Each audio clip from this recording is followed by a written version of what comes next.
فاسألوا أهل الذكر إن كنتم لا تعلمون۔ ایک صاحب معلوم کرتے ہیں ایک مسلم لڑکی نے غیر مسلم سے شادی کر لی ہے، لیکن وہ شادی کے بعد بھی نماز پڑھتی ہے، کلمہ پڑھتی ہے، تو کیا وہ شادی کے بعد مسلمان ہے یا نہیں؟ جی ہاں، اگر کسی خاتون نے ایسا کیا ہے تو یہ نہایت ہی ناپسندیدہ اور شریعت کی نظر میں گناہ کا عمل ہے۔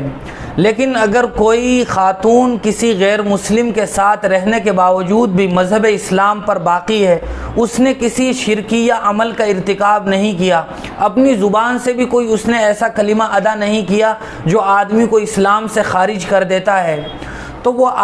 عورت مسلمان ہی رہے گی، لیکن جتنے دنوں تک وہ اس غیر مسلم لڑکے کے ساتھ رہی ہے اور جو کچھ ملاقاتیں انہوں نے کی ہے وہ سب کا سب گناہ کے درجے میں ہوگا، زنا اور بدکاری ہوگا، اور غیر محرم کے ساتھ رہنے کی وجہ سے وہ مسلسل گناہ میں ہوگی۔ ایسی خاتون کو چاہیے کہ وہ غیر مسلم سے اپنا تعلق ختم کر کے توبہ کر کے اسلام والی زندگی کا آغاز کرے۔